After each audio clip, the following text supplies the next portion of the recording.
Well, greetings, imagination connoisseurs. It is I, the sanctimoniously notorious RMB, here coming at you on this, a rainy Wednesday afternoon. The weather is uncharacteristically cold and wet here in Pasadena, California. I want to welcome all of you imagination connoisseurs to this, the Post-Geek Singularity community. And I am sure this episode is going to run long. I have lots of letters I want to read, including one I've eagerly awaited from Willow Yang, who has written to me about one of my favorite episodes of the original series of Star Trek, the original series. She finally wrote to me about Space Seed. I assure you, you want to hear this letter. You know, I think that I was talking to Mike Bodden today recently. As a matter of fact, as recently as maybe moments ago, about just doing a page on the Burnettwork website, the Burnettwork.net, which is just Willow Yang's letters reviewing the original series, because that would delight me to no end. Of course, I have to check with her, because maybe she wouldn't want me to do that, but somehow I would like to do that. Maybe I can convince her. Anyway, I just want to welcome everyone here and to remind you all that this podcast is sponsored by Lucky Tiger men's grooming products for those men who want to look good and feel great. And as you know, if you visited here before, if you go to getluckytiger.com and buy their products, as I've always said, I'm particularly enamored of their facial scrub. And now I'm really digging their overall body wash. But if you have a beard and mustache, they have many things that I don't even know what they are, but they look great. And I have samples of them and they smell even better. So you can go to getluckytiger.com and punch in PGS for Post-Geek Singularity when you check out, and you get 20% off of your order. So the first thing I want to start out with is, you know, when I started this channel, I didn't really know what it was going to be. Of course, the late, great John Schnepp had talked about me doing a YouTube channel. I've obviously been on YouTube now for 4 years, both on Collider Heroes and then now with John Campea. And people have said, you should do your own channel. I didn't know what that was going to be. So I thought I was going to do these documentary pieces and do like maybe one a month. And I've only done one of those, but it took a long time to do. But these chats sort of have evolved, and that was what I started doing. A lot of people said to me, you know, Rob, you're really putting yourself out there, because I guess I reflect upon the people I work with, the people I have worked with, and certainly the people I hope to work with in the future. So a lot of people have said, well, they said a number of different things for me doing these chats. Some have been good. Others I know are whispering, people in the back room going, have you seen what Burnett's doing? Like, has he gone off the deep end?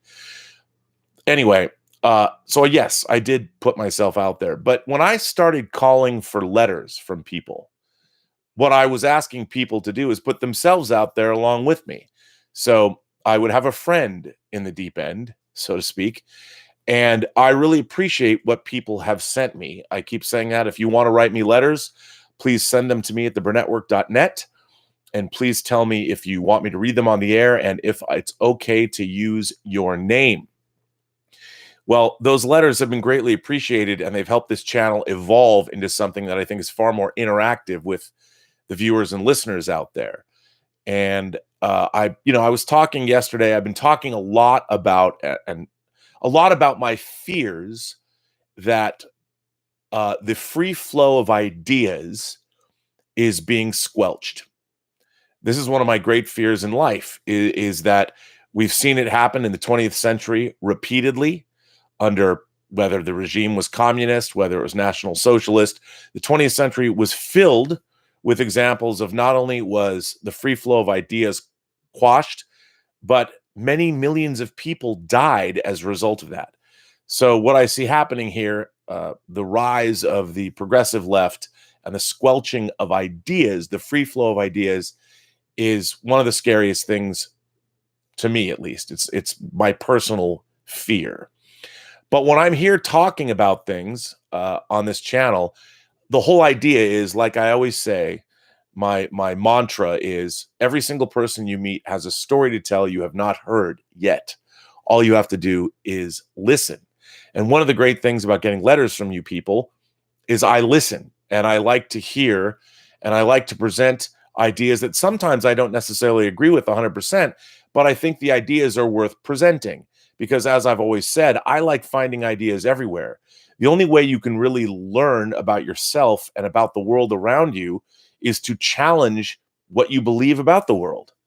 And here is a letter that came over the transom today based on what I had said. And the person who wrote it said, please do not share their name. So I won't. But I thought this letter was very much worth sharing. And it pretty much speaks to, I don't know, the overall mission statement of this channel. Hi, Rob. I started to follow you after you started with the John Campea show. I agree with you wholeheartedly that authors do not owe their fans, followers, or consumers of their products anything. Authors have the final say in what content they develop. Book authors do have more leeway in that. Several years ago, I was part of a fandom that ate itself because the author went in a very different direction with her main character in several different books. The books were enjoyable for me, and when they weren't, I walked away. Not everyone can detach themselves so easily. They feel that the character is a part of their world, part of their story. People can identify and feel like they know better than the original creator. This is the reason why we have fan fiction, which I have created myself many years ago. Everyone is different in their tastes, and what is good for one is not always good for another. The reason why I am writing to you today is because of your latest commentary. I am a rape victim, but then I could be any woman, anywhere. It doesn't matter that I am, but I feel that you should understand that rape for me is a subject that is a part of who I am. It doesn't make up all of me, and if I can at times, I can forget that it ever happened, if I'm lucky. I suffer from PTSD because of it. I will never get over that. Some days it's better than others, but it's always there in the back of my mind. This is also important to understand. Rape just doesn't affect women, it affects men as well. With a little Google foo, you can whisk over to the CDC to gather rape statistics. I look forward to watching, sometimes just listening to your shows. Today was no different. Today was a tough day, and the last thing that I wanted to hear was a man talking about how he didn't get how a woman could be offended by a rape joke or story he had in one of his movies. I was just floored. I had to listen to it again. I thought that you, of all people, would not be as callous as that. Rape is never a joke. Rape should never be a punishment for a woman who you thought slighted another. Rape is serious and happens to women and men every day. The effects of it last for the rest of a person's life. It wasn't funny when my rapist did what he did.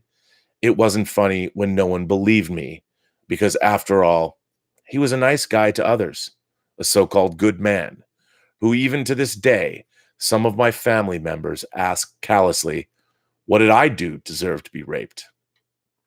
No one deserved to be raped. No one. It's not about gender politics or PC to make sure that you are not adding to the culture that supports rape as a practice. Rape in stories need to be a part of the story in a way that is meaningful and is part of the character's journey. I despise historical fiction that throws a rape in just because it did happen. Just because it did happen, should we glorify it, especially if the story shows that a woman really did love her rapist and the rape brought them together. That is why I stopped watching Game of Thrones when rape became a device, when women were exploited for sexual titillation. I started to watch it again when they started to listen to the criticism. Rape, sexualization geared to the male eye, and exploitation for the male eye isn't about identity politics, but rather it's about good storytelling. Having sex scenes that are not geared to explicitly the male heterosexual eye can improve viewership and increase the number of people watching, not just one segment. I was impressed with your channel. I love the letters, and I do try and get to as many live chats as I can. However, I had hoped that I had found a place to talk about my love for all things geek, but I am not sure if it's the place that I had thought it was. I really hope you consider my letter. Please do not use my name. I am not fully public with my rape. Well, first of all, I think, one, it took great courage to send me that letter, especially for this kind of a channel. Second of all, I agree with everything that has been said. I've spoken about this before, but there are two friends of mine, dear friends of mine, that have experienced, and through them, I experienced what they experienced, had been raped. And countless other women that I've dated or known in my life, I would say probably a great majority of them have had some kind of unwanted sexual contact with either a friend, a relative, God forbid, a close family member. And it is never something to be joked about or made light of. And there is, what the writer was referring to, was I brought up there is a scene in my film Free Enterprise where a character does make light of, well, of rape. And it is there. And I co-wrote the script and directed the scene in question. So I am culpable. At the time, we were using the story. I mean, it was referring to, of course, Rosemary's Baby, but it also referred to a real world situation that is ongoing even today, 20 years later. And it is never something I think that needs to be taken lightly. And while I do think it is something that has gone on in human history since the dawn of our species, there is no reason that we need to make light of it, and certainly no reason to make fun or ever disbelieve victims of this terrible crime. So I want to say, first of all, thank you for my viewer and this reader, or the letter writer who had the courage to write me this letter. And I appreciate the fact that they allowed me to share it with all of you. So that's how I wanted to begin this chat. And I also wanted to say that if you want to call me on something, if anybody wants to take me to task for what is said here, that's what this channel's about. And while we always talk about movies and science fiction and all of those things, and I love all that, it's also a place where I would like to foster the free flow of ideas between everyone who is here. So this is the kind of letter that I greatly appreciate. That doesn't mean that I expect everybody who writes me to send me letters like this, but when they're appropriate to share, I absolutely will share them. And if I'm wrong, all the more reason to share them. So I want to thank that letter writer from the bottom of my heart for sending me this letter, and I'm happy that they allowed me to share it with you. Which brings me, first of all, that had nothing necessarily to do with the topic at hand that I would like to discuss. However, I thought it was very important to share at the top of this chat with you all, because I thought it was very important.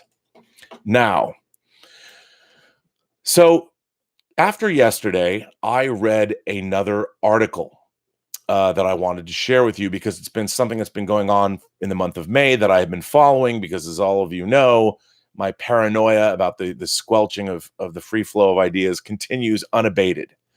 And what I see happening on college campuses and what I see happening to art, especially today, frightens me, because I think it speaks to a larger what's going on. I mean, I was a kid that grew up reading Brave New World, and reading 1984. And it's happening. It's happening online. It's different than it was depicted in the books, but it's been happening. THX 1138, George Lucas's feature debut.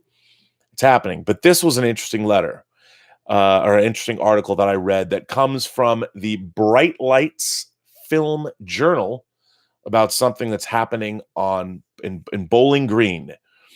And I thought it worth sharing. And this comes, by the way, full disclosure, I like to say what the journals, these online journals, what other people have said. This one, as opposed to the one I read yesterday, this is from a left-leaning, or has been deemed a left-leaning publication. It's a very scholarly online publication. It's been around in various incarnations for a while.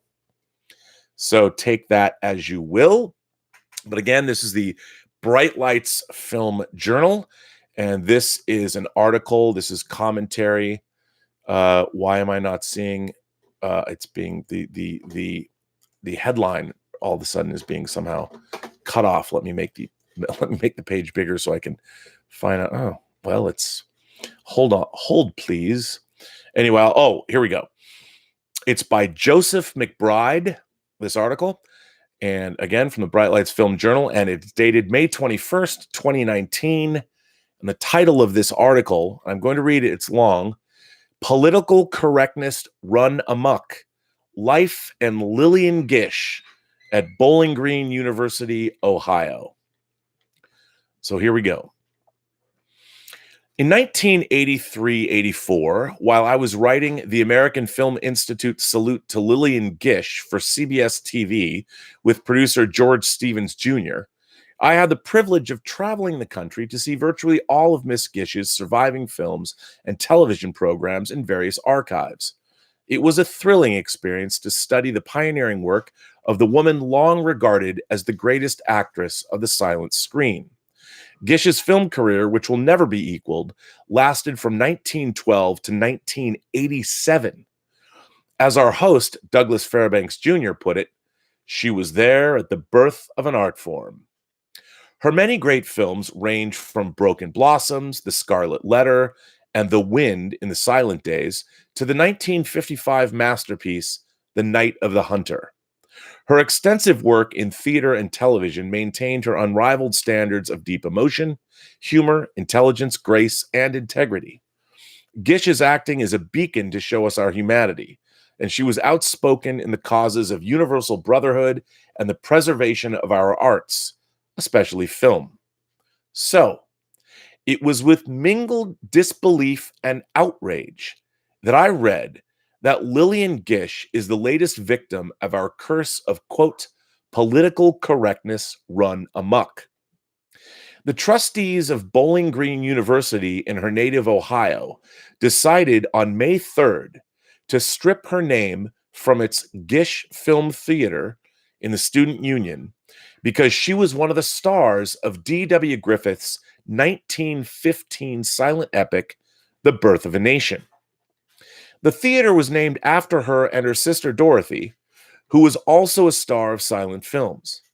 The university gave Lillian Gish an honorary degree and had no problem proudly honoring her extraordinary legacy until protests by the Black Student Union over her participation in Birth of a Nation led the university to cast her into the netherworld for representing what it calls the film's face of Aryanism.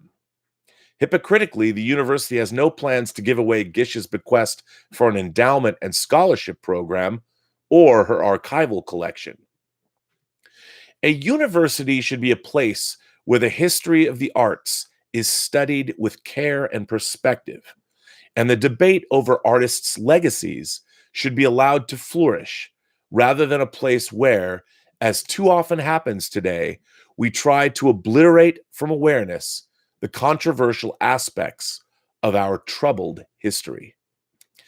Yes, Birth of a Nation is a deplorable film, racist to its core, a full-hearted paean to the Ku Klux Klan made by an unreconstructed Kentuckian whose father had been a Confederate colonel. This appalling film provoked riots and helped lead to a resurgence of the Klan, and yet it is also acknowledged as a landmark in film history, a great advance in the art of cinematic narrative storytelling. One of the many disturbing paradoxes of our national history is that artistic importance can be linked to the repugnant ideology of slavery and white supremacy. Gish participated wholeheartedly in Birth and took an active role in Griffith's filmmaking career and maintaining his legacy. Questioning her involvement is not as absurd as the way John Ford, the future director who was then an actor, stuntman, and crew member, has been denounced as a racist by Quentin Tarantino for playing a bit part as a Klansman, even if that is only a footnote in Ford's long and rich filmmaking career. I wonder if Tarantino also thinks the actors who played Klansmen in his Django Unchained are racists. For all of her brilliance as an actress, Gish never seemed never quite seemed to understand the social issues surrounding birth. She made excuses for Griffith, claiming he was not really a racist and offering some of the same kinds of tone-deaf, patronizing apologies he also made. But both also felt the need to make amends by filming Intolerance, Griffith's 1916 epic in which Gish plays the symbolic mother rocking the cradle of history, and by making the 1919 Broken Blossoms an interracial love story between Gish's British war waif and a Chinese man. That film also predictably comes under attack today for having a white actor play the Asian role, even if, as Andrew Sarris wrote in The American Cinema, when Richard Bartholomew first confronts Lillian Gish in Broken Blossoms, the subtle exchange of emotions between the two players would defy the art of the greatest novelist.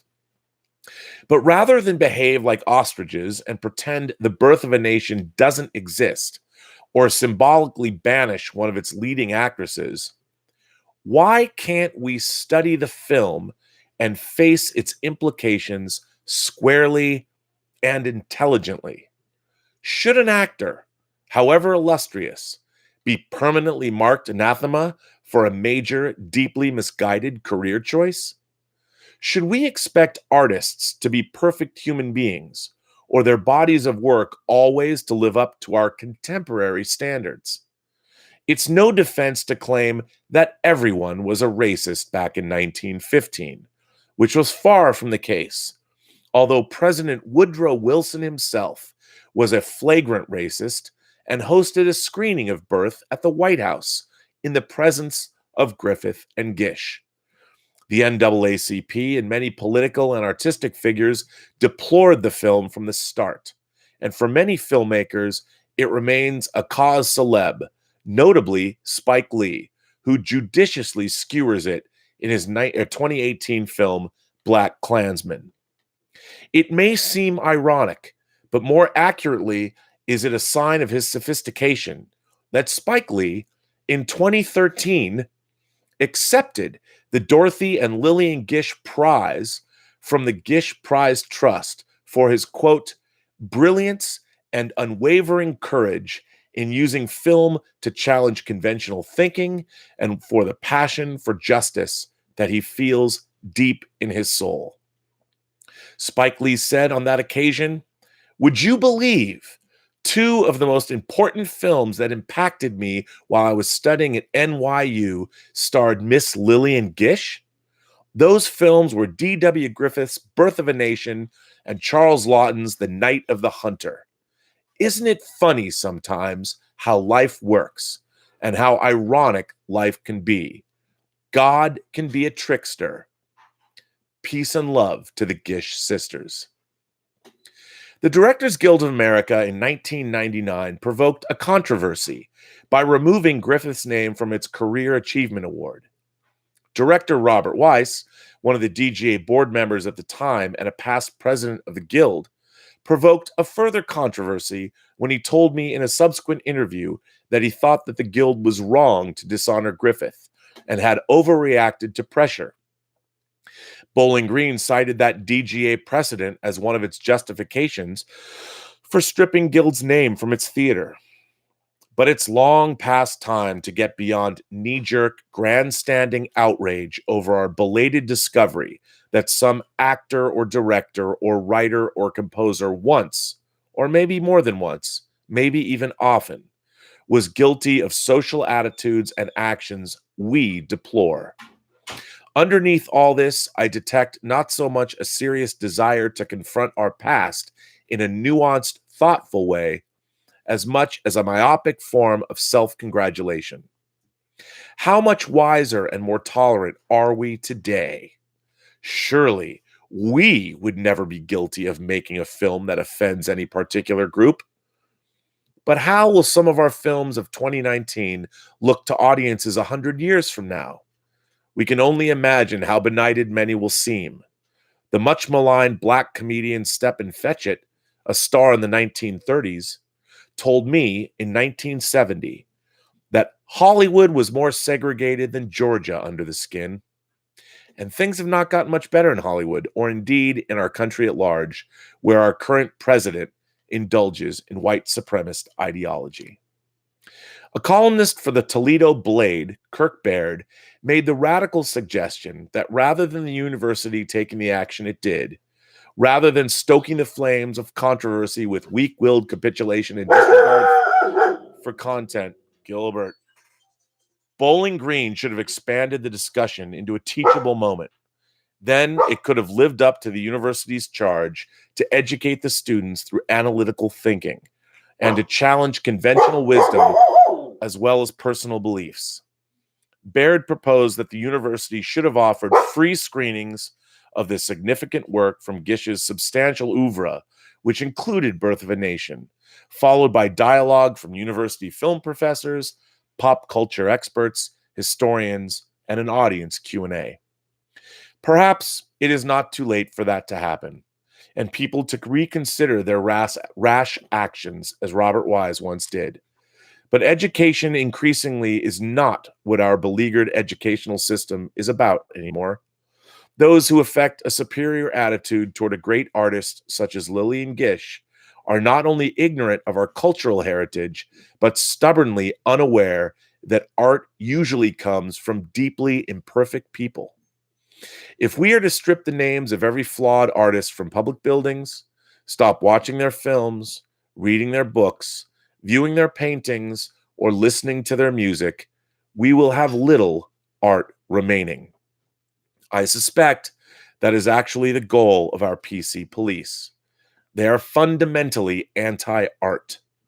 For art is inherently disturbing. It can and should have the ability to shake us up, make us question our preconceptions, make us reevaluate where we have been, how far we have come, and how far we still need to go. That was by Joseph McBride. I thought it very much worth sharing. I don't know how many of you are left because I read that whole article. And I honestly believe, as many know, this is one of those subjects I will continually come back to because I do feel what Joseph said is exactly right. Our art is, if nothing else, art is an example. It is a luxury item that is an example of our civilization. And because we're no longer running around from predators trying to stay alive one more day, human existence is all about making sense of human existence.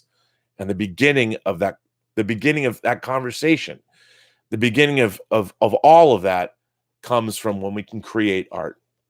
We start creating art when we're little kids. We probably still create art when we check out of this mortal coil. And I think that if we lose that ability, if that ability is stripped away from us, we're stripping away part of our very soul, which is why I continue to read these articles and why I feel like I need to share them. So, I don't know what you guys all think of that, but I know that you members of the Post-Geek Singularity, will have opinions and share those opinions both with me in letters at the Burnettwork.net and here in the live chat. So thank you for that. Gilbert, you've heard, has been barking. I think Gilbert might want a cookie because he doesn't like it when I just read because then I don't take any or pay any attention to him. Do I, buddy? So you know the drill. Nope, come here. Yeah, good boy, brother. Have a cookie. It's Gilbert. His sister Tallulah arrives by plane today at 6 o'clock. We're going out to get her. He has no idea. I tried to explain it to him. He doesn't know what that means. This is your fourth cookie. That's all you get, buddy. Come on, dude. Good boy. You're a good boy, brother. You're brother. So, nope, that goes away. That goes away. Good boy. That's a good boy, buddy. Love this guy. What, you want to stay here? You get no more cookies. Come on. Go down. Good boy, buddy. So anyway, now, once again, before I get to anyone's questions or comments, Willow Yang is here once again. And we all love Willow's letters. I know I do. And once again, I was waiting for this. Now, I loved her letter about City on the Edge of Forever. But of course, Space Seed from the 1966-67 First season of the original series introduces us to Khan Noonien Singh, once the ruler of a quarter of our world's population. If you haven't watched Space Seed, it's truly an incredible hour of television, and I think certain people would find it problematic today, and Willow touches on that. So this letter is from Willow Yang. To know her is to love her. To read her letters is to love her even more. And we all know, hey, buddy, I guess Gilbert likes Willow Yang too. So here it comes. Oh, hi, Rob. I'm sending you my report on Space Seed. I know this is very overdue, but I'm a slow writer, and more importantly, I didn't want to monopolize your channel, at least not too much, by inundating you with my letters. Anyways, without further ado, here are my thoughts. Space Seed introduced, what are you doing? Don't eat that. Space Seed introduced the character of Khan, or Khan Noonien Singh, who is, in my opinion, the most memorable and compelling antagonist in season 1 of the original series. He was interesting and multifaceted, a ruthless tyrant, but also an intelligent tactician and highly effective leader. There was a presence and grandeur to his character that I have to commend Ricardo Montalban for. He just commanded the screen. He was a truly formidable opponent for Kirk, and I'm very much looking forward to seeing him again in The Wrath of Khan. It's crazy to me that you haven't seen The Wrath of Khan, which, by the way, celebrates an anniversary on June 4th of this year. It's going to be, well, it came out in 1982, June 4th, 82. While I thoroughly enjoyed the episode, I did have two main negatives. I'll start with the obvious one. Do you remember the troll letter I sent you a few weeks back about Dr. Helen Noel? Well, that was written before I'd watched Space Seed, and I really wish that I had saved that for Marla MacGyver's instead. Now, to be fair, Khan was undeniably charismatic.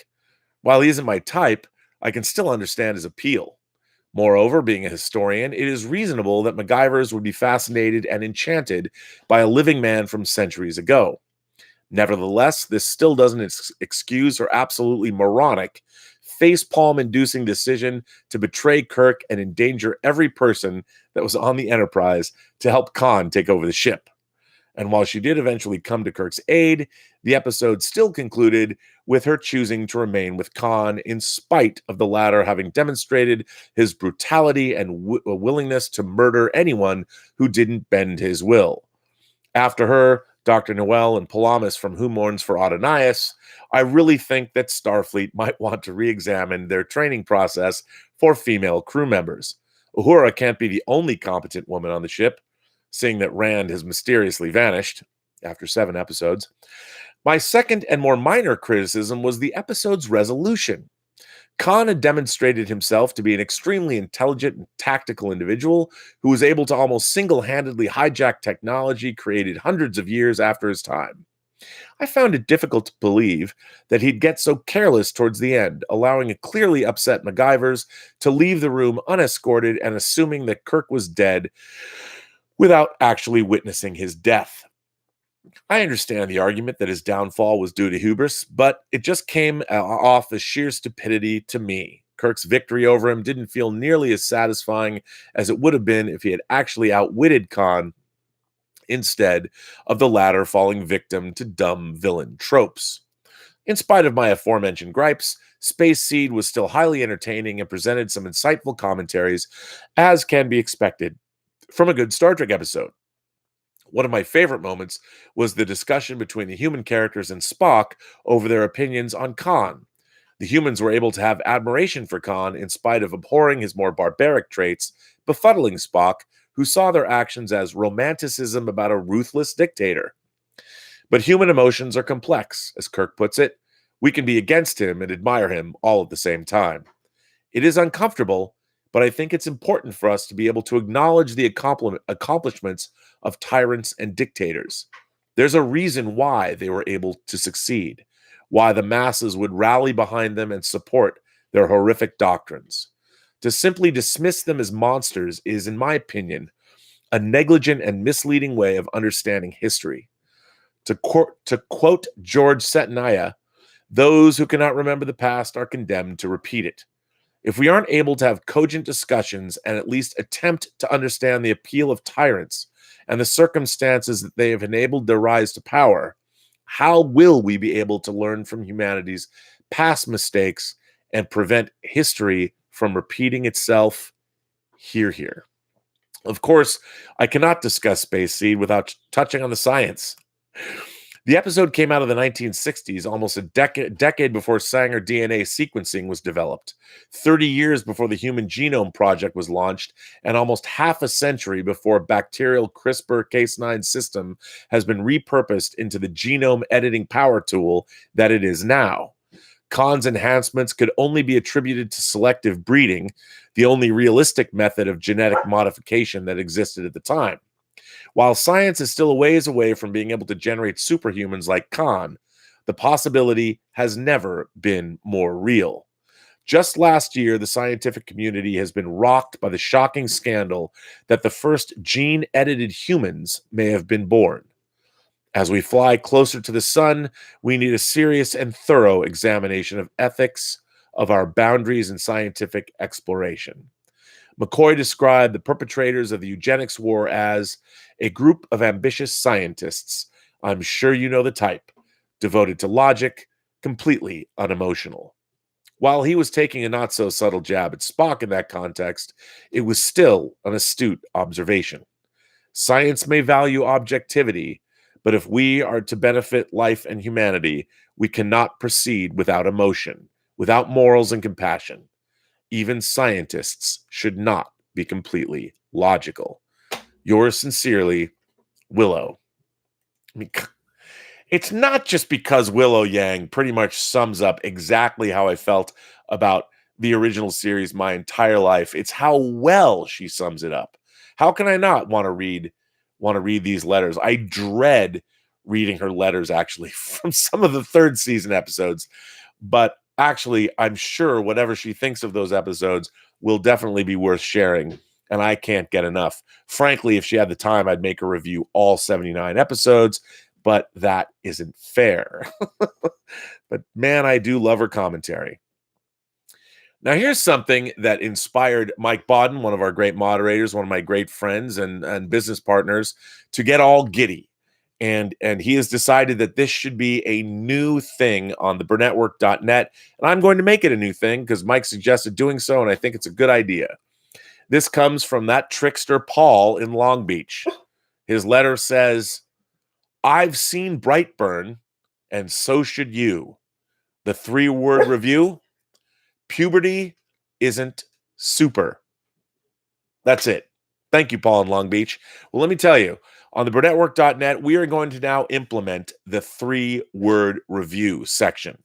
And I think for our inaugural section on the website, the 3-word review, we're going to have 2.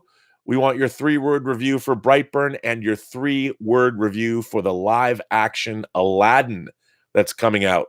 So there you go. It's a new reason to visit the Burnettwork.net website because we are going to have the 3-word review, which I think is actually pretty cool.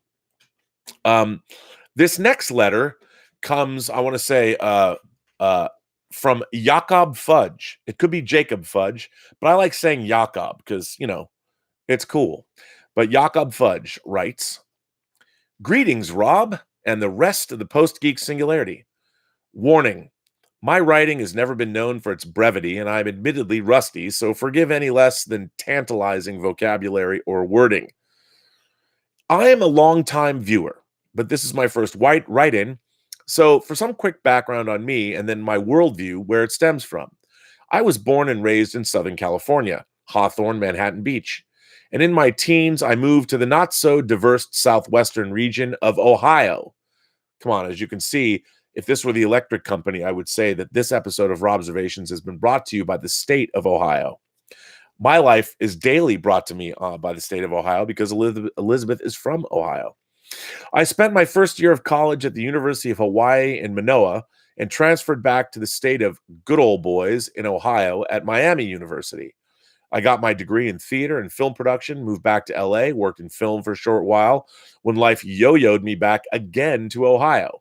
Now, I own and operate a comics and collectibles store. Yes, I carry hot toys.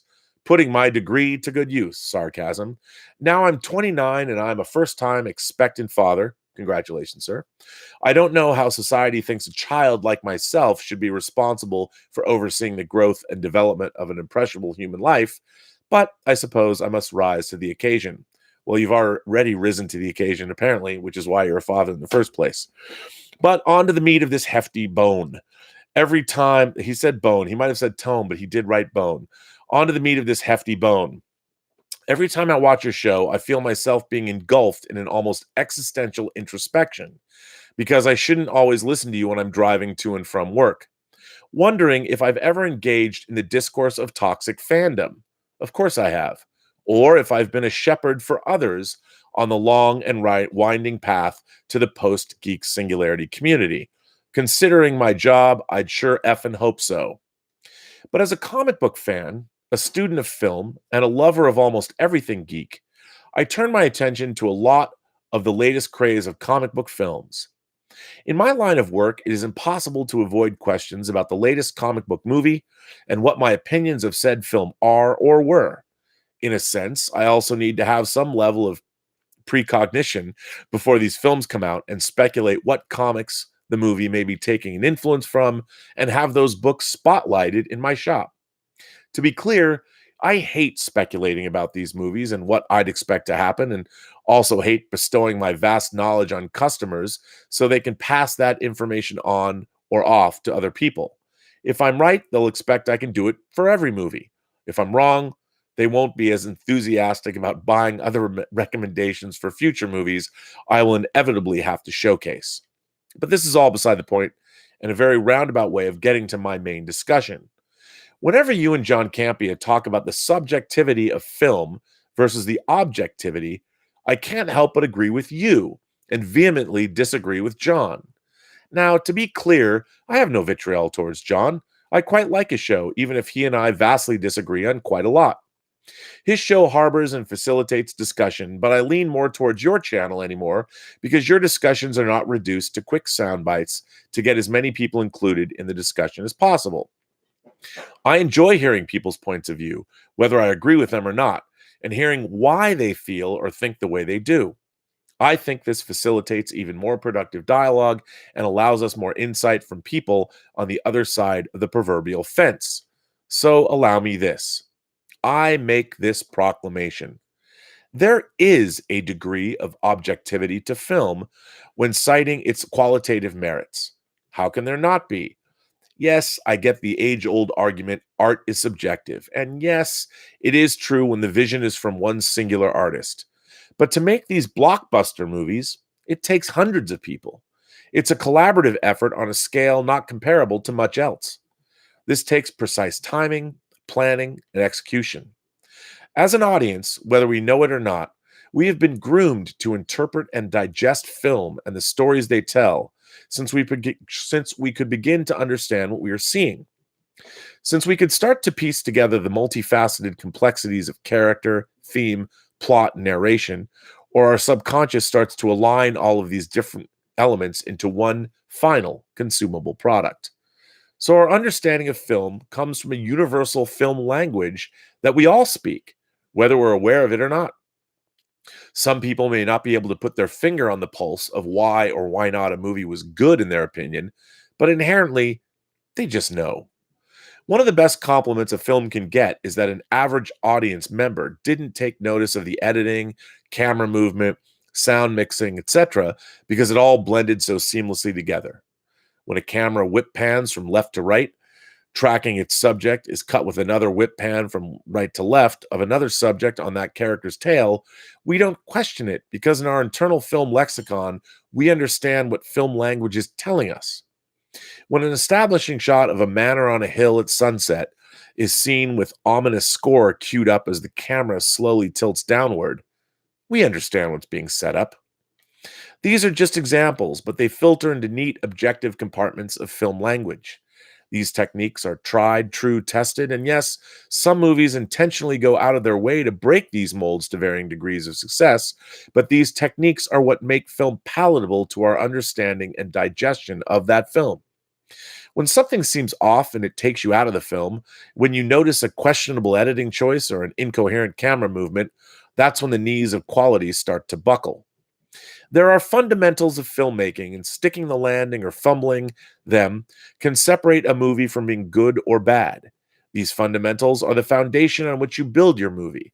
Acting, script, direction, etc. all become trappings after you've established your foundation, because the best story ever written will never be considered so if your lighting is too dark, your ADR is off sync, the sound mixing is unnatural, editing is incoherent, and your camera work is nonsensical. Is there a definitive metric by which you can measure the success of their execution? Well, no. But I also know when the shortstop fields a ground ball well, but overthrows the first baseman, did he make a good play? Well, he fielded the ball well, but throwing the ball to the first baseman to get the runner out, his primary objective in this play, he failed at that. Now, can I say he did or did not make a good play because half of what he did was excellent, but he failed in his goal?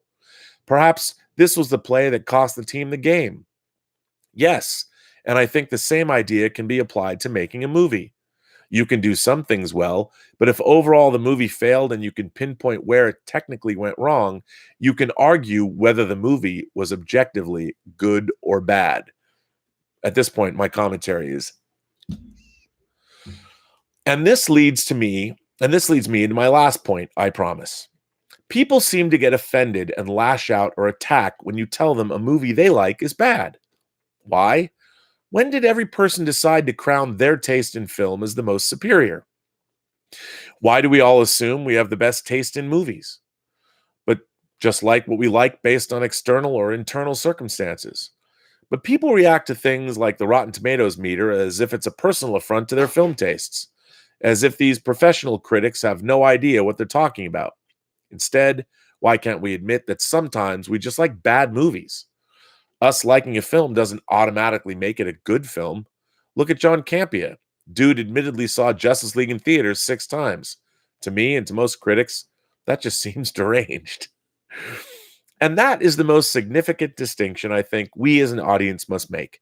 Is a film good just because we liked it? Or was it objectively well crafted? I can admit that I like certain bad movies. I can recognize that these films are not good, but that doesn't impede my ability to enjoy them. I can say I like the first Tim Story Fantastic Four film. Doctor Doom has always been my favorite comic book villain, and yeah, he was done dirty in that movie, but I can still sit and watch that movie anytime. The Hugh Jackman Van Helsing is another one. I like that movie, but I can say it isn't a good movie. It's pretty poor in almost all regards, but it doesn't stop me from enjoying the imagination behind it all.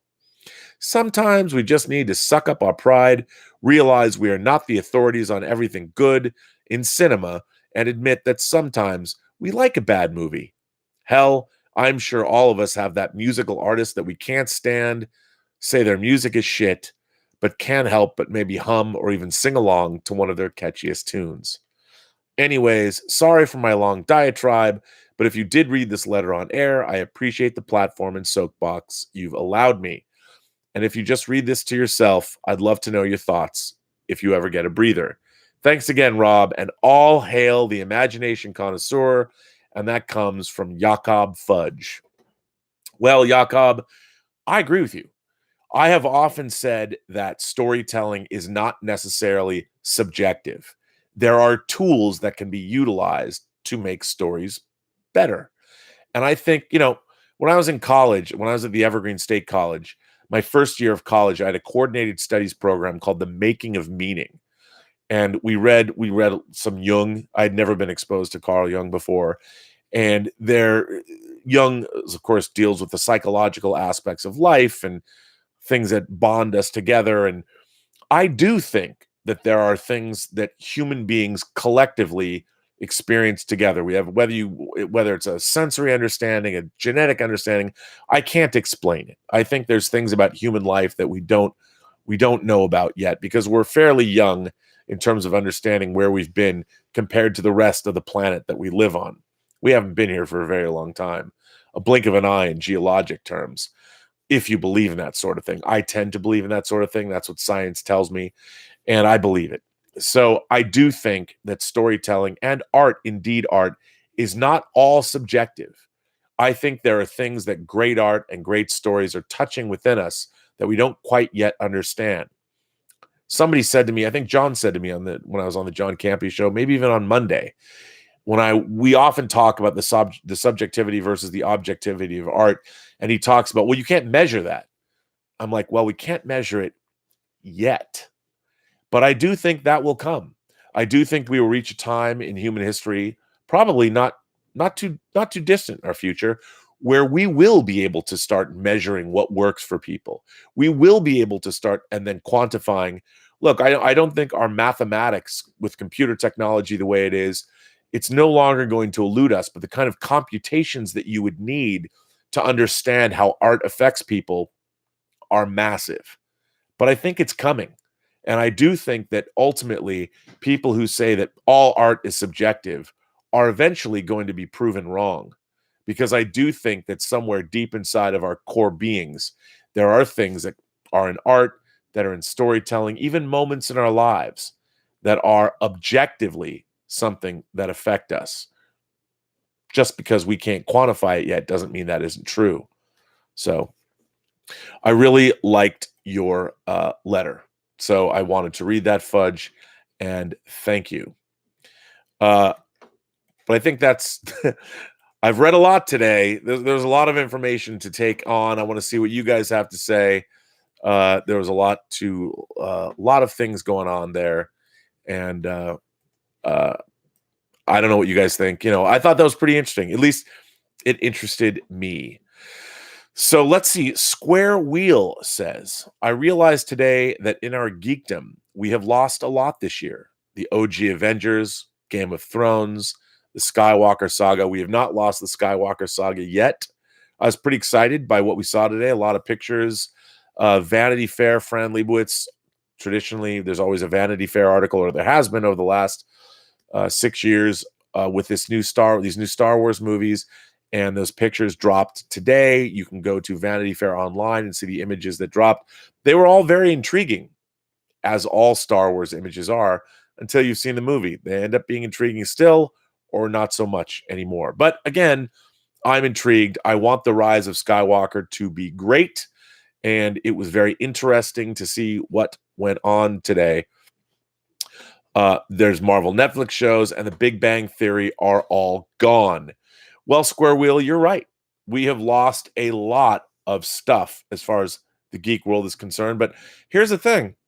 I don't think we've lost them. They've just become a part of the greater tapestry of the post-geek singularity. We will internalize them. We will continue to watch them for years to come. We will share them with our loved ones, our siblings, our parents, and our children. So, I mean, we've added to the pantheon of great works that we can see. I never see something as ending. I always see an ending as an opportunity to have a new beginning with something else.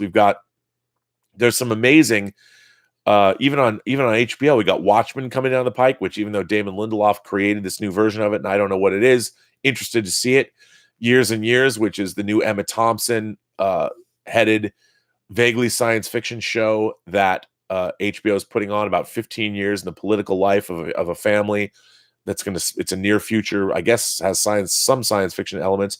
Black Mirror season 5, the 3 episodes of Black Mirror season 5 are coming down the pike. There's a lot of great stuff to see. Weiss and Benioff are creating a new Star Wars television show. There's the Picard series that, from that first little clip, I'm not really sure about those uniforms, but hey, I'll tune in. I want the Picard series to be great. Jonathan Frakes is posting pictures of him and Patrick Stewart. They're working together again. Who doesn't like that? Ooh, that was a great blast of thunder. So there's still a lot of stuff to come. And what is it, if not being a geek, than waiting for the next thing to come out? And we've been living through an embarrassment of riches, and I don't see that abating anytime soon. So who knows? Mark C says, I would like comic book fans here to rethink the idea of Comicsgate being a hate movement it is portrayed as such, because it pushes back against the groupthink progressive agenda. Well, I think what did Comicsgate give rise to? Just like the rabbit and the sad puppies. I'm not convinced of that. I I don't necessarily think that that's true, because the problem that I have is that I don't necessarily think having more inclusion in comic books or changing genders of characters or anything like that, those are just different and new stories. And the pushback against those stories sometimes strikes me as being a little problematic, but I think there's a middle ground somewhere in between, definitely. John Suntress is here from the Word Balloon podcast, which I constantly am pimping on this podcast because I love it. If you haven't gone to the Word Balloon podcast, it's one of the greatest podcasts ever in regards to pop culture and comic books. A lot of creators on the show. John says, Rob, I call this retro shaming on my podcast. Yeah, it's retro shaming. I love that. To retro shame things, to me, is ridiculous. To go back, like the article said, Birth of a Nation is a shamelessly racist film. It really is, and there's no denying it. There's no argument that can be made that a film that glorifies the Ku Klux Klan and by extension glorifies everything the Klan stood for, shamelessly racist. It should be talked about on those terms, but that doesn't mean it should be banished to a kingdom never to be spoke of again. The whole point is to look at ourselves now, and look at from where we came, and what does that mean? What does it mean that at the time in 1915, when cinema was a brand new art form that was being defined, I don't even think Sergei Eisenstein had written his levels of montage, his levels of editing yet in 1915. I could be wrong. Somebody corrected me yesterday that the Hays Code went from the early 50s to the very late 60s. I appreciate that, by the way. That was the code that defined what couldn't be in movies. One of the great things, one of the things that I misspoke about my Godzilla piece was I misspoke about the fact that the Kiss tour, I always say that the Kiss tour that I saw in 1979 was the Destroyer tour. Just because in my mind, these things, that is incorrect. The tour that I saw was the Dynasty tour, but I misspoke. And I said it was the Kiss Destroyer tour. Kiss came out a number of years before. I mean, the Dynasty was a number of years after Destroyer. So I stand corrected, and I appreciate it when people correct me, because there's so much information I have stuck in my head that sometimes I'm going to get it wrong, and I can freely admit that. Mark C says, after that article, do you think Disney is right removing the crows from Dumbo? To be honest, no. I don't. And I own the original Dumbo, and as long as Dumbo remains available, I can understand now that Disney launching a new streaming service, like I've always said, ooh, wow, did you guys hear that? That was house-shaking thunder.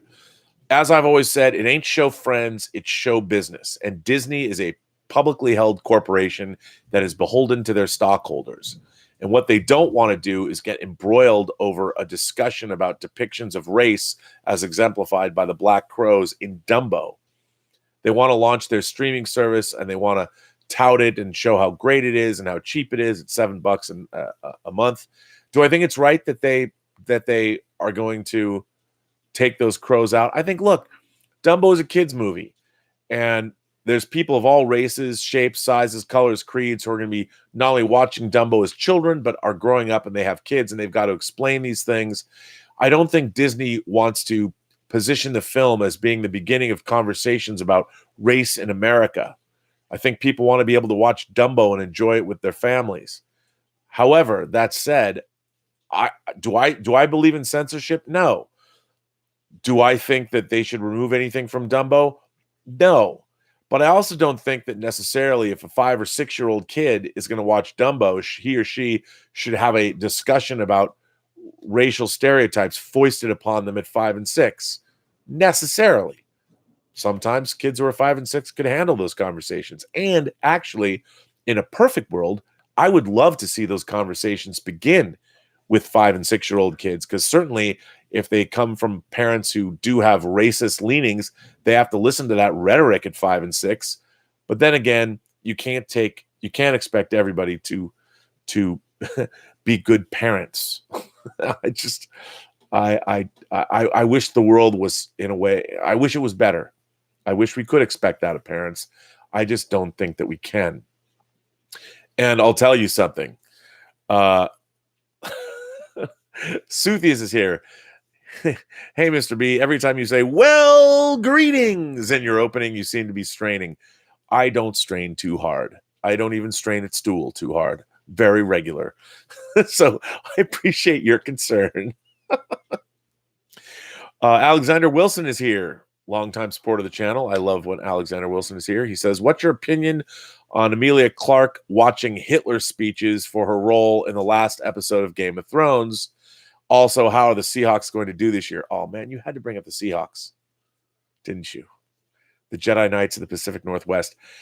Honestly, I have no idea. I think just like Game of Thrones being over, there's a Seahawks team that ended and a new Seahawks team. We're going to have to watch where the Seahawks go. I'm actually very excited to see where they go. I think it's going to be interesting. I like Uncle Pete. I like what he's been doing with the team.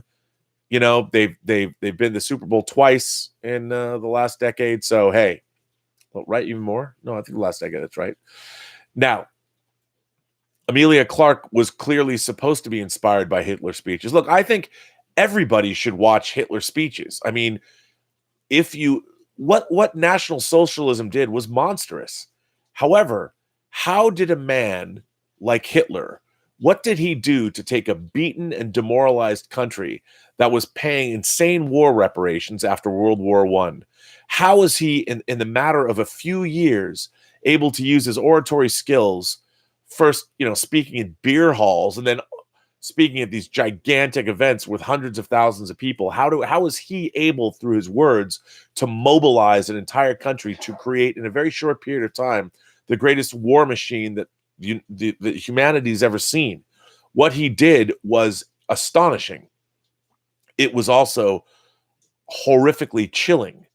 And I think that clearly the Nazi imagery was on full effect in the final episode of Game of Thrones. As Nazi imagery has been drawn, the Star Wars universe has been using Nazi imagery and inspiration to create the Empire and certainly the First Order.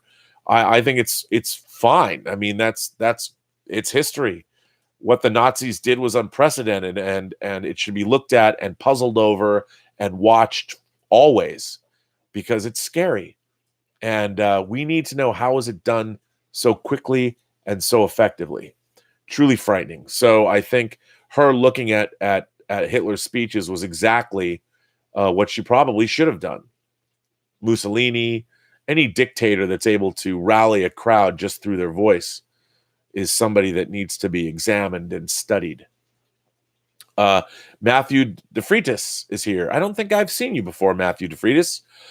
Saw you were a fan of soundtracks. Same here. What's your take on the Star Trek First Contact soundtrack? I find it oddly relaxing. Well, there's a couple. That's, of course, Jerry Goldsmith returning after Dennis McCarthy scored Generations.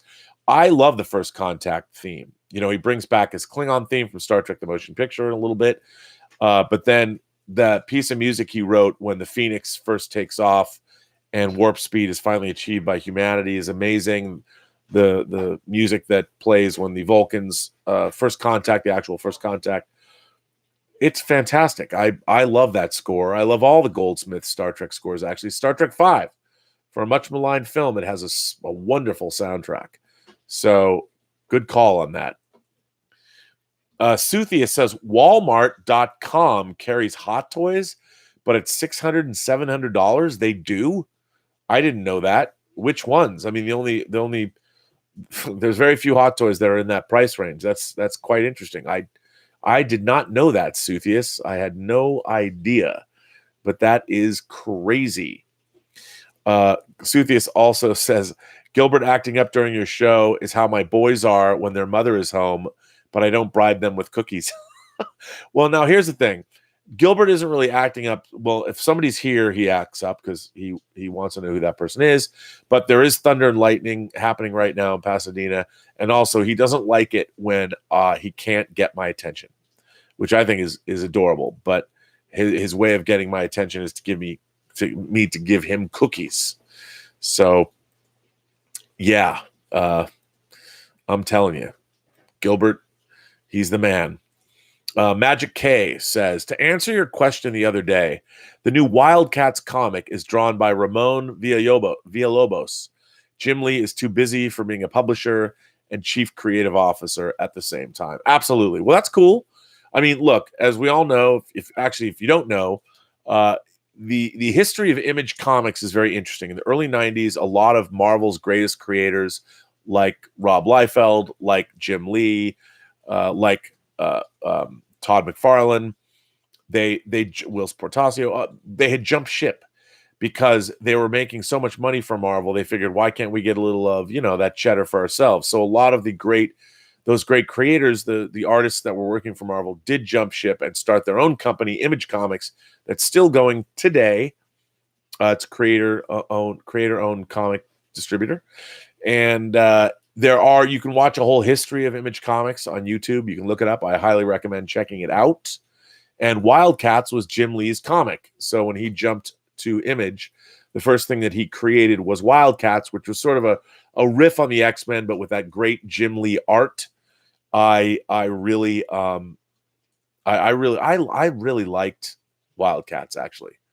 I really liked it. Stubble McShave says, Nazi imagery drew a lot from ancient Rome. Indeed. Everything old is new again. And I think, a lot of people forget that. There's our history. That's why, as I've said, the oppression Olympics, we like to play the oppression Olympics. And I don't believe that, look, if you go back far enough in history, everybody's oppressed everybody else at one point, depending on where we lived. And to discuss one person's oppression and how the only way that we're going to move forward as a race, and I believe we are the human race.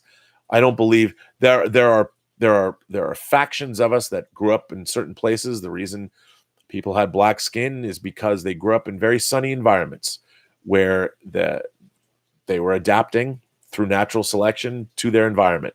When people moved north, not so much sun anymore, so they started to change. And as human beings moved around the planet, their environment had something to do with the way they look. But we're all the same.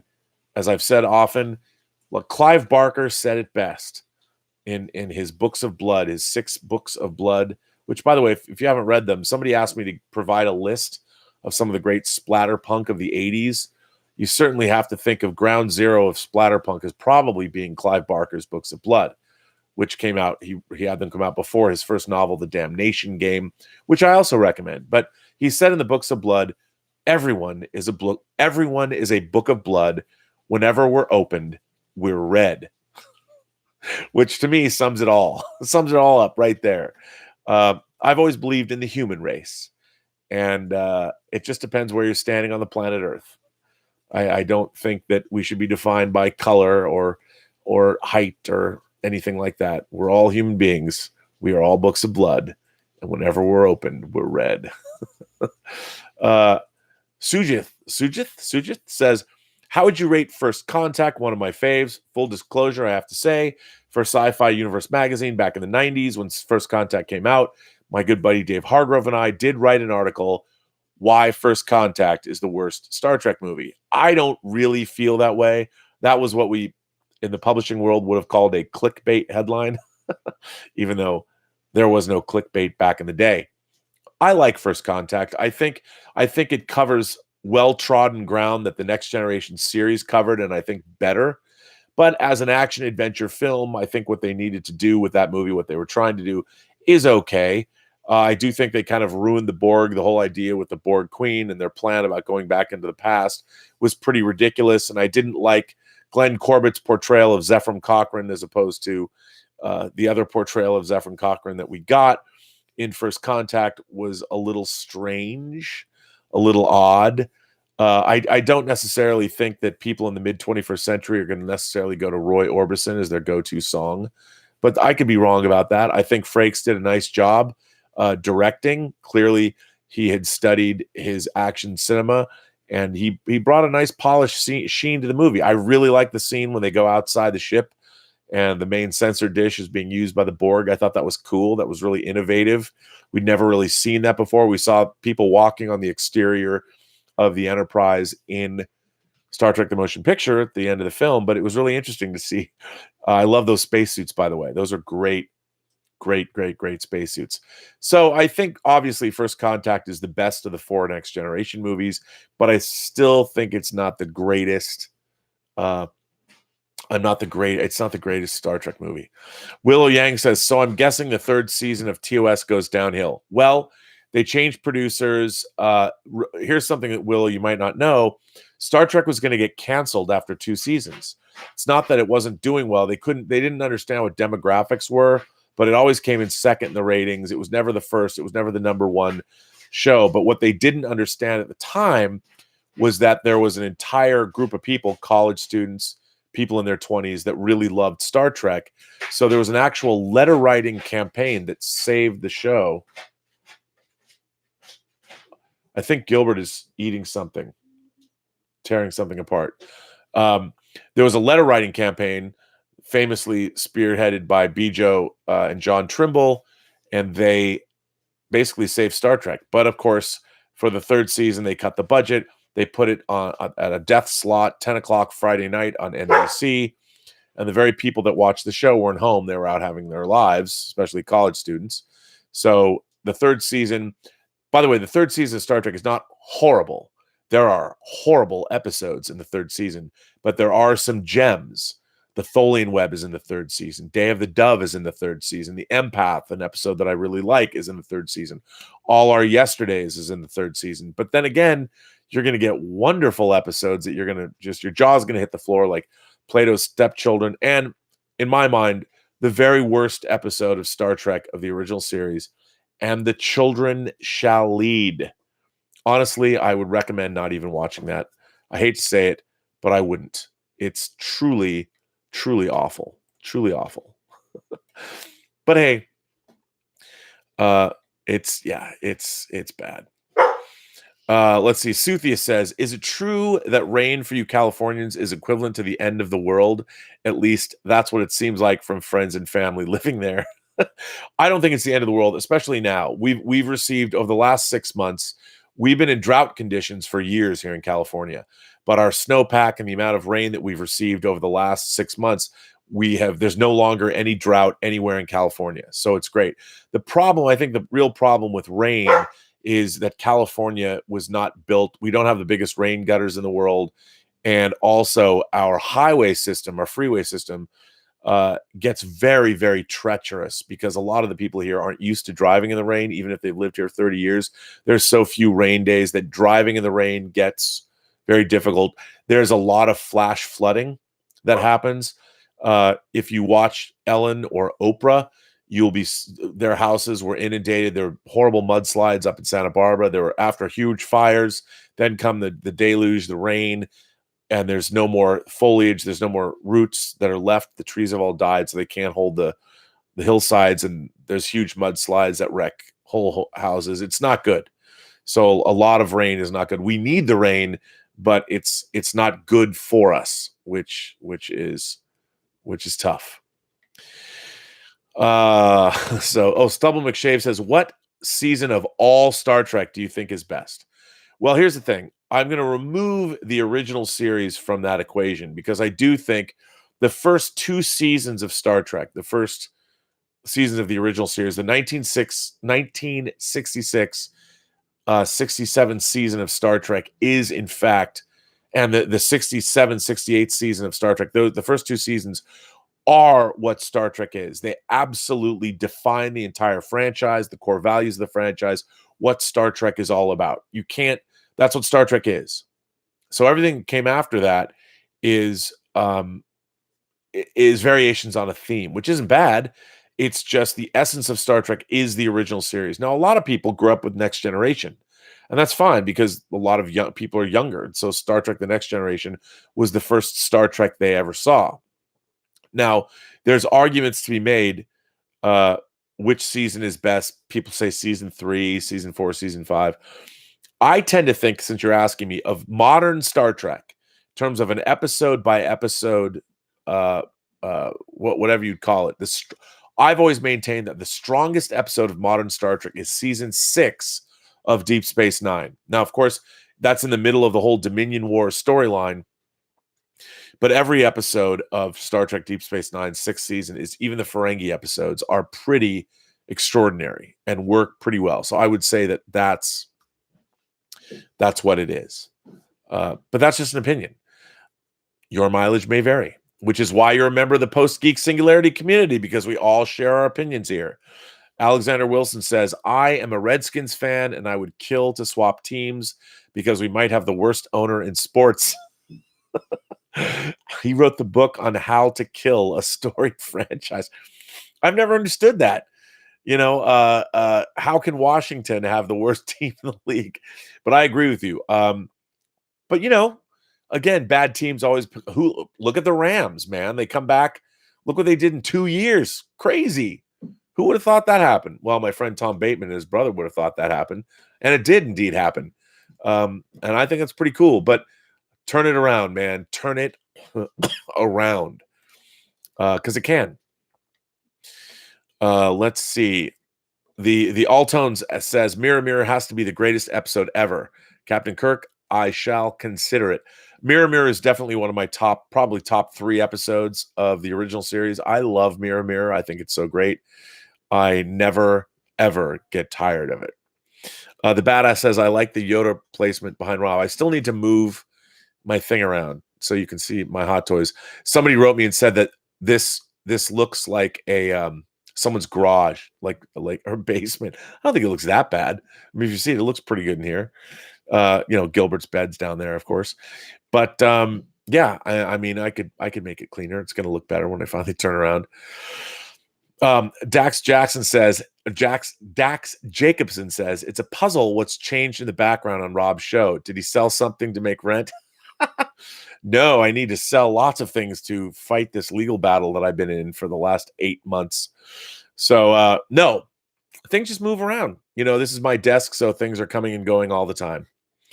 But I like the fact that it becomes a thing. You can probably you can make some comment about my life based on what's here in the room. Ben WL says, I think Voyager was a missed opportunity. It could have been a scary, deep, and dark exploration of a ship far from home. Instead, it felt like TNG 70,000 light years away. I couldn't agree with you more, Ben. I do think, and by the way, thanks for, I don't know if you've been here before, but thank you for supporting the channel. You know what? I thought Voyager was a totally missed opportunity. I thought what it was, it's like when Ramius said, when Cortez went to the New World, he burned his ships. I say that a lot. I thought that's what Voyager should have been. They couldn't, the idea they wanted to come home, they shouldn't have not been able to come home. They're cut off. I agree with you. It should have been dark and scary. How do you go to the New World, in this case, the New World being the Delta Quadrant, and be a beachhead for the Federation? How do you bring Federation values when you're cut off from a supply line? Can you keep Federation values going? Can you tame an area of space? Should you tame an area of space? Instead, I think Voyager was a copy of a copy of a copy. It was sort of a variation on themes that we'd seen before. But I think, I was not a big watcher of Voyager, but there's a lot of things. John Ottman told me I should watch a lot. Brian Fuller, who worked on the show, told me his favorite episode. So I think there's a lot of Voyager that I've sort of rediscovered that I've enjoyed, but I do still think it'll never escape being, it's a show about Star Trek tropes. I don't think you can deny that. Anthony Gonzalez says, I thought Terry Farrell just wanted to leave DS9 for Becker. Didn't know she was totally disrespected behind the scenes and they didn't want to pay her. Yeah.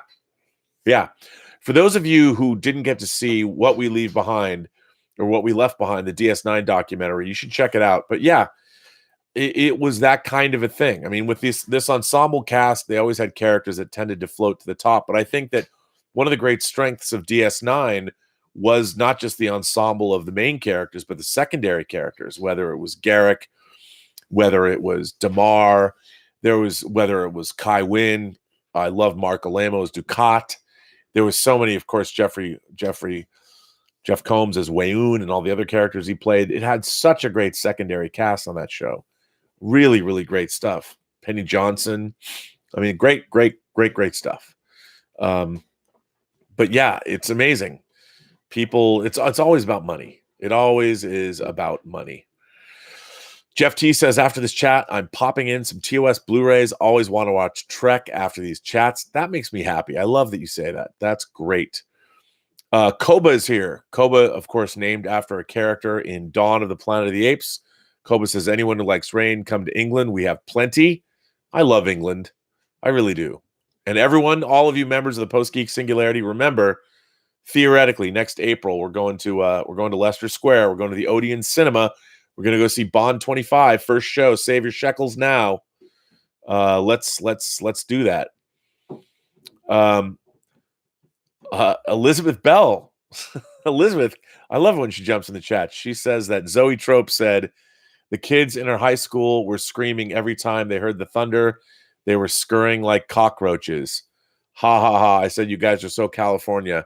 Unless, of course, they thought those were gunshots. Just saying. Dave Atkins says, hi, Rob. Have you seen the Batwoman trailer? She says, I'm not about to let a man take credit for a woman's work, yet she uses Bruce's suit, gadgets, half of his name, and signal. Laugh out loud. Yes, I've seen the trailer. It looks good. But yes, she does make that comment, and I do understand the irony behind it all. But maybe it's intended to be that way. We shall see. Gilbert doesn't think so, though. Do you, buddy? No, you don't. Yeah, Victor Acosta says that Joseph's in for a treat. I haven't seen that. I come back into these now. I get these super chats, which are great, but when I come back in and look at what you guys are saying, I'm always late to the uptake, late to the game, which is kind of a bummer. Donnie Pearson says, well, speaking of Star Trek, our friends at Trek Yards are conversing live about how the new Starfleet uniforms created for the CBS All Access original series Star Trek Picard. Well, they should be, because not a fan of them. But again, I'll wait. I'm going to wait and see. I have nothing bad to say about the Star Trek Picard series till I've seen it. Let's hope I have nothing bad to say after that, because I want it to be great. Willow Yang says, it's kind of fun seeing all the super chats, so many different currencies. I have to say, too, that for everybody that supports this channel through super chats, it's great. And on the John Campea show, I mean, the super chats are endless. But yes, I half the time I've had to look and go, wait a minute, what currency is that? It always fascinates me. I think it's kind of fun. And I thank everybody that supports the channel from all over the world. I know there's people in countries that aren't even allowed to super chat, and people feel guilty. I get letters, people actually write me going, I'm sorry, I can't support your channel. Listen, I really appreciate everybody supporting the channel through super chats. It's great for me. It helps me. It makes me able to do these chats, but it's a huge honor to be supported that way. And I thank you. You don't have to do it, but it's greatly, greatly, greatly appreciated, of course. But if you want to come here and participate in the live chats and watch the stream, you don't have to super chat me. I just appreciate you guys being here and giving me your time. It's fantastic. I thoroughly enjoy it. And I really feel privileged that you guys are here. Alexander Wilson says, Reading Rainbow introduced Trek to millennials. It was very important to the popularity of Trek. There was a great Reading Rainbow show where Geordie LaForge himself took you behind the scenes, and it was on the Enterprise. I mean, I don't know if it was LeVar Burton himself. I don't remember now. I'm thinking about it. But I think LeVar Burton sets up, I don't think he did it in character, but he took everybody around, and part of that is on the Star Trek The Next Generation Blu-rays. But that was a big deal, that episode of Reading Rainbow. I remember that myself. I was a little older, but it was huge when he went and took Reading Rainbow viewers to the set of Star Trek The Next Generation. So you're absolutely right. Mark C says, the only Voyager episodes I enjoy feature Captain Proton. Well, I used to think that, but there's some really good Voyager episodes. There are. Some of my favorites are kind of off-brand episodes like Living Witness and Blink of an Eye. But I like the two-parter Workforce. I thought that was interesting. There's a lot of interesting ones. Stubble McShave says the Klingon bachelor party in DS9 is really funny.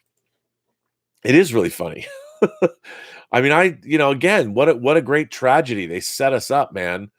Suthius asks, thoughts on Attack on Titan. I love it. For those of you who don't know, Attack on Titan was first, I believe it was a manga, then it was an animated series, then they did a live action movie. I think they're doing a remake, an American live action remake of Attack on Titan. Basically, the premise is there are these giant humanoid creatures, the Titans, that come back and besiege what's left of humanity, and they eat people. And it's all about these characters that stand in opposition to these creatures. And I like Attack on Titan. I have Blu-rays of both. I have a couple Blu-rays of the animated series, which I enjoy. And I mean, it's kind of crazy.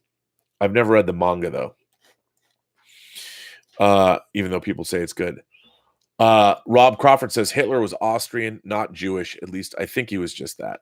I'm not sure about that. I've always heard he was Jewish or he had Jewish ancestry. Who knows? I don't know right now. Emmanuel Ericart says socialism is the worst. I have friends in Venezuela that send me pictures and tell me about the daily stuff, and it's really, really bad.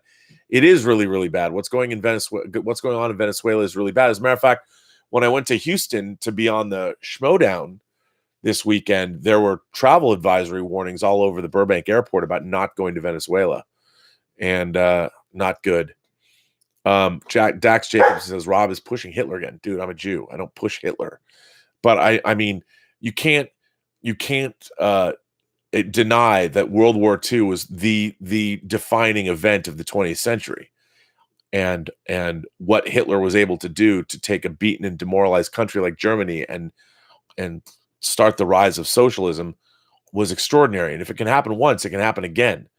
And he did it on the backs of destroying 12 million people, and that was just in his own extermination camps.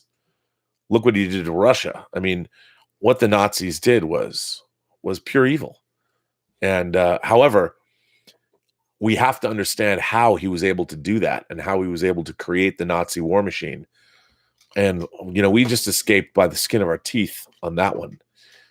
And we're never that far away from that kind of socialism, that kind of rising again. We should be ever vigilant.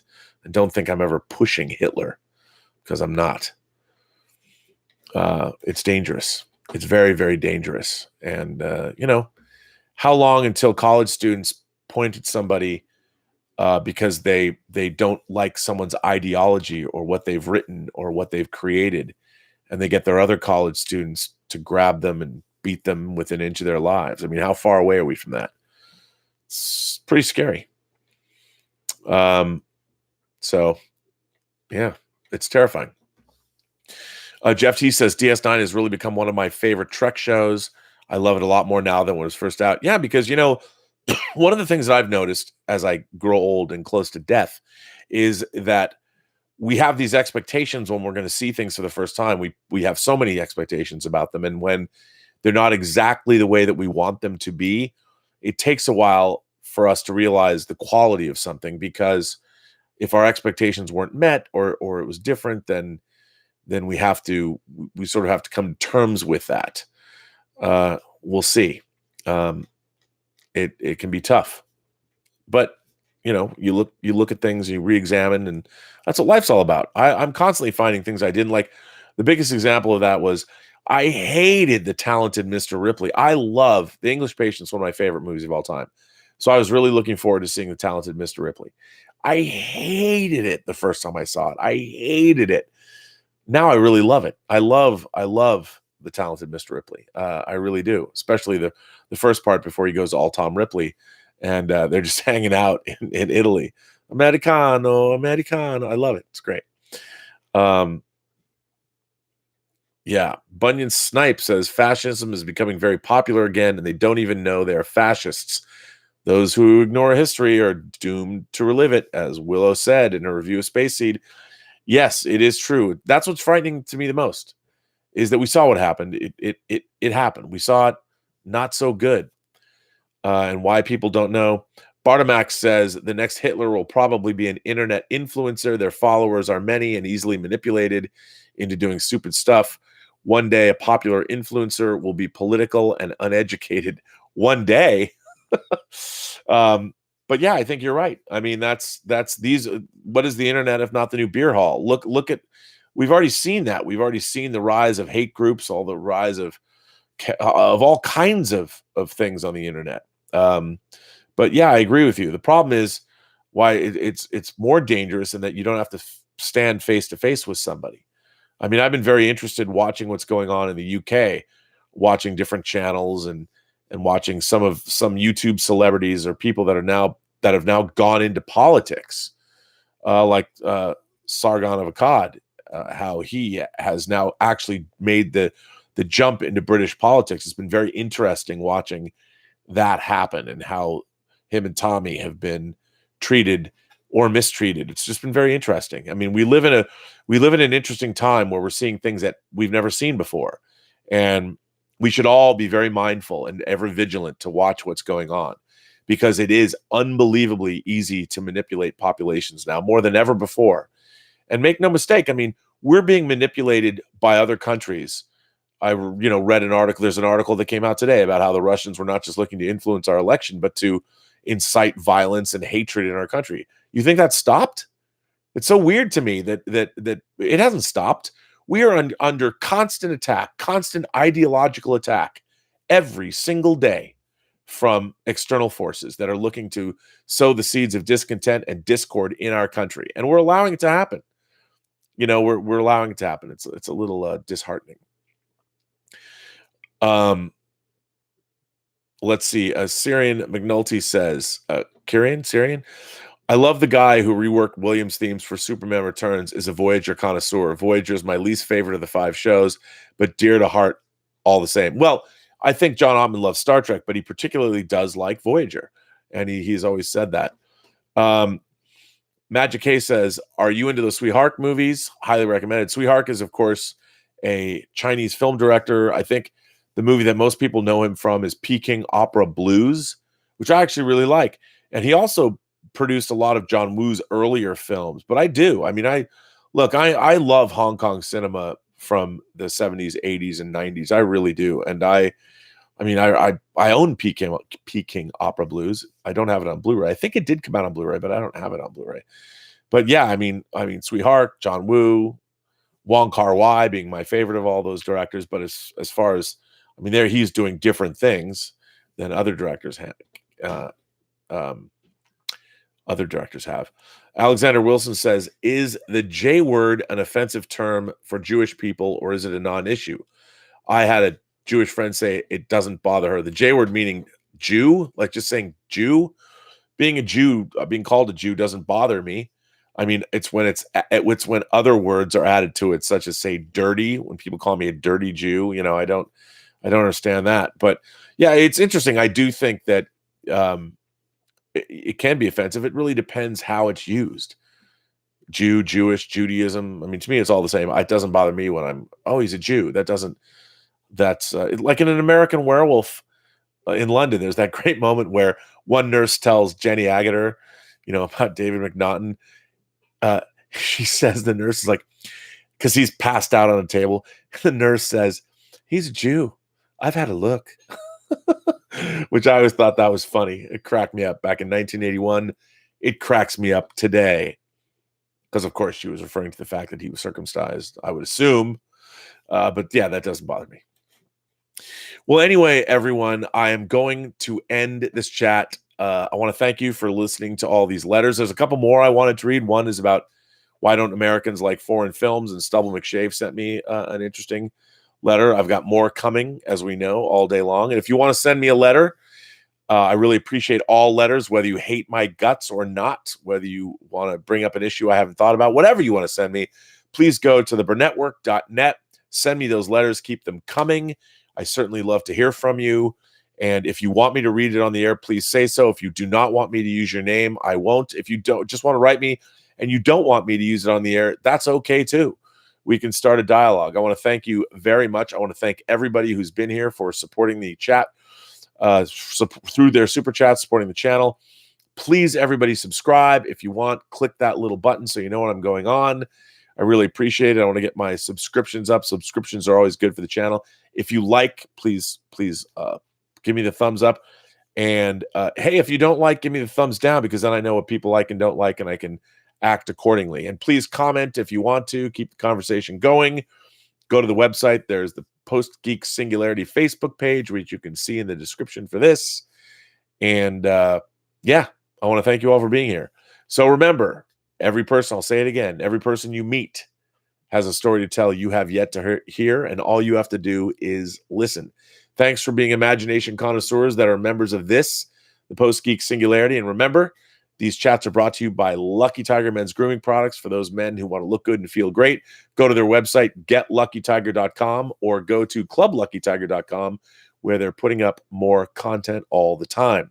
And if you use PGS when you check out at getluckytiger.com, you get 20% off your entire order. So I will be back, everyone. I'll be back tomorrow. I will be on the John Campy Show at 9 a.m., and I will be back here afterwards. So remember, as always, I want you all to have a better day.